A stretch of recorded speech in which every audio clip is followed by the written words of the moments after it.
She died believing no one cared. She died thinking her son never wrote back. She died alone in a room with yellowed photographs, waiting for words that had already been written but never arrived. This is not fiction. This is not a metaphor. This is the documented history of institutional silence, where letters begging for mercy were filed away in basements and appeals for justice were buried in archives. Between 1950 and 1989, intelligence agencies across multiple countries intercepted personal correspondence under national security protocols. Love letters, legal petitions, pleas for help, all stopped mid-flight. The people who wrote them believed their words had been received.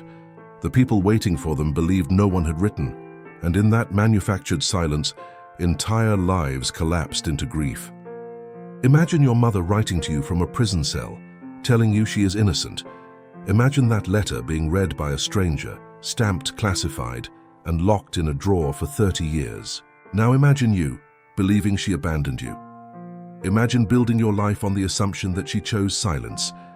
Imagine the anger, the shame, the hollowness of thinking you were not worth her words. That is what happened to thousands of families. Not because of war, not because of distance, but because bureaucrats decided some words were too dangerous to deliver, even when they contained nothing but love. In 1953, a woman named Elena Kozlova wrote 16 letters to her daughter in Moscow. She was detained in a labor camp in Siberia, accused of crimes she did not commit. Every letter was confiscated. Her daughter Irina grew up believing her mother had abandoned her. She was told her mother was a traitor. She was told to forget her. She tried, but the wound never closed. The silence never explained itself. Elena died in 1957. 4 years of writing into the void. 4 years of believing that somehow one letter might reach her child. 4 years of hope that slowly became despair, and then nothing. Irina lived her entire life haunted by the absence. She married. She raised children. She grew old. And she carried the belief that her mother had not loved her enough to fight for contact. In 1991, after the Soviet Union collapsed, archives were opened. Irina was 73 years old. A historian contacted her. 16 letters had been found, stored in a government file marked irrelevant. Irina read them in one sitting. Her mother had not forgotten her. Her mother had fought for her. Her mother had written her name over and over, as if repetition could bridge the distance bureaucracy had created. But Elena had been dead for 34 years, and Irina had suffered 5 decades of false abandonment. The letters arrived, but the mother did not. The words were freed, but the wound had already scarred over. This was not unique. In East Germany, the Stasi intercepted over 90 million letters between 1950 and 1989. Many were never delivered. Many were destroyed. Some were simply filed and forgotten. People wrote to lovers who never answered. Parents wrote to children who thought they had been disowned. Prisoners wrote to lawyers who never received the appeals. And silence became the loudest message of all. You think this is history. You think this ended with the fall of regimes. But the architecture of interception did not disappear. It evolved. It digitized. It became faster, quieter, more efficient. Your message goes into the void today, just as Elena's letters did in 1953. It is scanned, it is filtered, it is flagged, and if a system decides it should not arrive, it simply does not. No explanation, no appeal. How many emails have you sent that were never answered? How many messages disappeared into spam filters, into content moderation queues, into automated systems that decided your words were not worth delivering? You assume silence means disinterest. You assume the other person chose not to respond.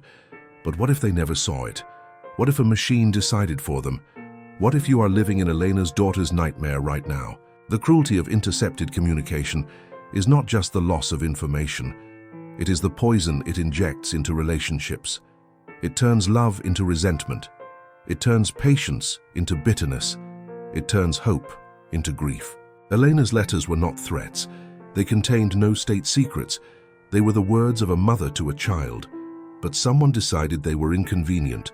Someone decided silence was safer, and 2 lives were destroyed. If this story breaks your heart, if you feel the weight of stolen words and lost time, subscribe to this channel. There are thousands of stories like this, and they are still happening. Stay to hear them.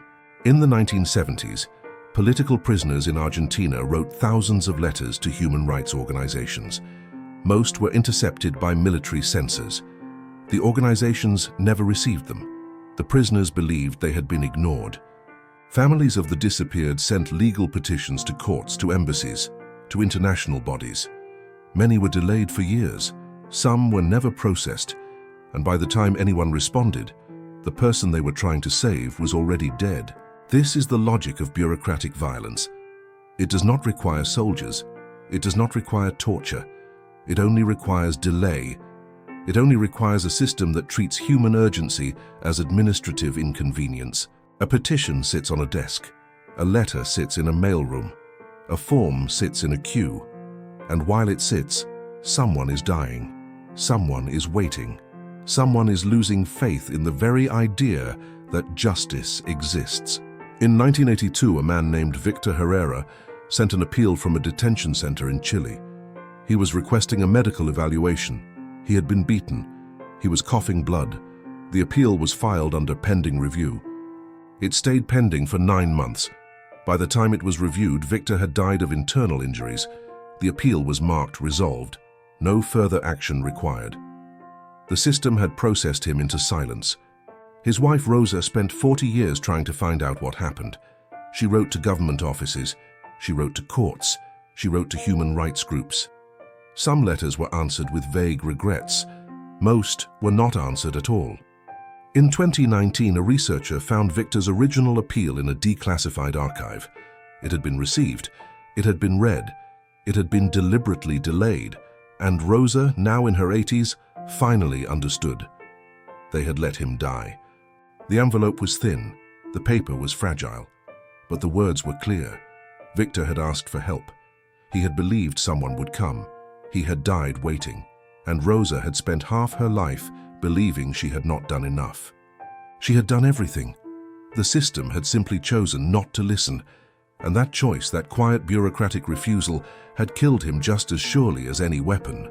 This is the violence of paper, the violence of procedures, the violence of institutions that prioritize order over life, protocol over mercy, efficiency over humanity. You have seen this in your own life. You have waited for a response that never came. You have sent urgent messages into systems that swallowed them whole. You have felt the helplessness of needing an answer and receiving only silence. Now imagine that silence lasting decades. Imagine it outlasting the person you were trying to reach. Imagine discovering too late that your words had been stopped not by distance, but by decision. In 2003, the United States declassified documents showing that letters from Japanese-American internment camps during World War II were routinely censored and delayed. Some were never sent. Families were fractured by manufactured silence. Children grew up thinking their fathers had forgotten them. Parents grew old thinking their children had turned away. And the letters sat in government files, undelivered, waiting for historians to uncover them 60 years later. The cruelty is compounded by time, because when the truth finally emerges, the people who needed it are gone. The apology arrives at a grave. The explanation reaches an empty house. Justice comes too late to heal. Elena Kozlova's daughter, Irina, lived the rest of her life with those 16 letters. She read them over and over.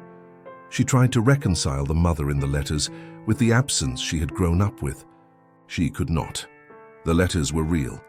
The abandonment had been real to her. And no amount of truth could undo the decades of pain built on a lie the state had constructed by simply holding back paper.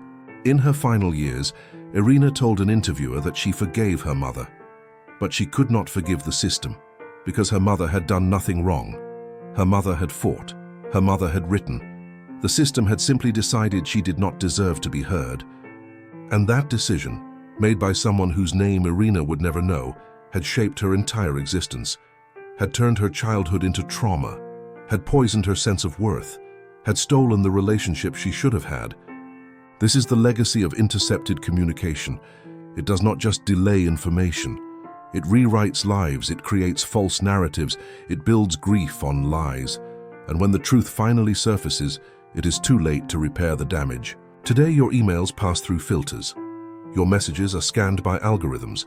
Your letters, if you still write them, pass through sorting centers where they can be flagged, delayed, or discarded without explanation.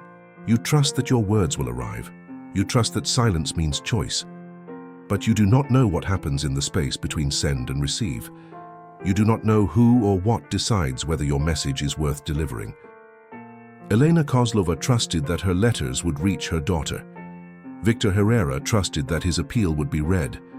Rosa trusted that someone would care. They were all wrong, not because they were naive, but because the system was designed to fail them. And the system has not changed. It has only become more invisible. You cannot see the algorithm that buries your email. You cannot appeal to the machine that marks your message as spam. You cannot argue with a process that has no face. The interception is silent. The delay is automatic. The erasure is clean, and you are left wondering why no one responded, never knowing that your words never arrived. In 1987, a woman in Romania wrote to her brother in Canada. She told him she was sick. She told him she needed medicine. She asked him to help her emigrate. The letter was intercepted by state security. Her brother never received it. He assumed she was safe. He assumed she was avoiding him for political reasons. He stopped trying to contact her. She died in 1989, believing he had abandoned her. After the revolution, her letter was found in a Securitate archive. Her brother, now an old man, read it for the first time. She had needed him. She had reached out. And he had not known. He had not come. He carried that guilt for the rest of his life, not because he had failed her, but because someone else had made that failure inevitable. Someone had stopped her words. Someone had created the silence that killed her hope. This is what interception does. It does not just hide information, it creates blame. It turns victims into villains. It makes the people who loved each other believe they were betrayed. It fractures trust across time. And the people who did the intercepting, the bureaucrats who stamped the files, the censors who read the letters and set them aside, they faced no consequences. They were following protocol. They were doing their jobs. But their jobs killed people. Their efficiency created suffering. Their order demanded silence, and the cost was measured in broken families, in unanswered pleas, in lives lived in the shadow of abandonment that never actually happened. You cannot undo this. You cannot bring back the dead. You cannot give Elena her daughter's childhood. You cannot give Rosa her husband's life. You cannot return the decades they lost to a lie. All you can do is remember. All you can do is bear witness. All you can do is refuse to let their stories disappear into the same archives that swallowed their words. Because if you forget them, if you let their silence become complete, then the system wins. Then the interception is total. Then they die a second time, erased not by bureaucracy, but by indifference. Elena wrote 16 letters. Victor wrote 1 appeal. Rosa wrote hundreds of petitions, and all of them believed, until the very end, that their words might reach someone who cared. They did, but too late. Always too late. And that is the tragedy. Not that no one cared, but that the caring was stopped, that the love was delayed, that the system stood between them and the people they needed. Do you know how many messages you have sent that never arrived? Do you know how many times silence was not a choice, but a system failure? Have you ever stopped to wonder who else is waiting for words you think you sent? Leave a comment. Tell us about a message you sent that was never answered. Tell us about a letter you waited for that never came. Tell us how silence shaped your life, because these stories do not end. They are still being written.